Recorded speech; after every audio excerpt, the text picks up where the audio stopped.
nange ngene malirize kikyetekeddwa omaliriza olira kabadde kamugamba sigala kuba kati Miki yabadde akuyamba eri kati bwana bataliyo akasabi kimu kasigale wabula amazima kati kali mukwana ebyaddala ne Rwodi Musaatu bambi ali mukwana ebyaddala kati kamusimula kakisa akasiibula katonda watu bujanga ayogera olwaliro kati musirifu. Hey there. Ogamba kigwe.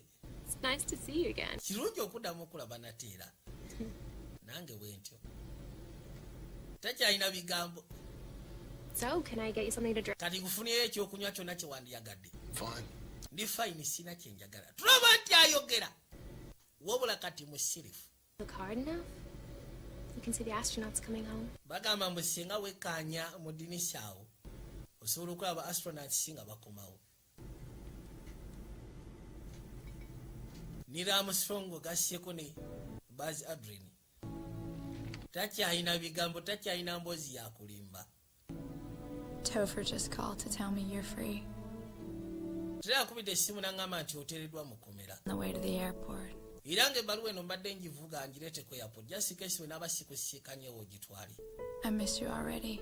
Bwe bituuse kati mpulira natalesedde okusubwa. I understand now why Juniper never... Maze okutegeera lwaki Jeniper teyatugamba nti alina boyfriend mu lutalo. Because people like me... Lwansonga abantu nga ffe twali tugenda mu akaseera akazibu. It's funny. Kiri funny. I guess I was the one who needed to be in... Ndowooza oba osanga nze yali yeetaaga ogezaako okuba nga ntangaazibwa. to stop this evil war. Tubadde tulina obusungu okuyimiriza olutalo luno olw'ettabbu. The boys over there aren't... Naye nga kye tutamanyi nti batabani baffe abali mu lutalo eyo si be basajja abakyamu. Guys like Joyner... Bagayi nga Joyner. Lives with every step. Abasajja abasobola ogezaako teekinga obulamu bwabwe buli sitepu gye baatwala ng'otaasa bannaabwe. Save their friends. Bagayi nga Barnes abasadde ku bulamu bwabwe okutaasa basseeyo abaabwe. Thank him for saving you for me. Era singa mbadde nsobola omusika nandimwebaziza okuba nga yasobola okuntaasiza. And now you're going back to pick up... Kati wuuyo okwata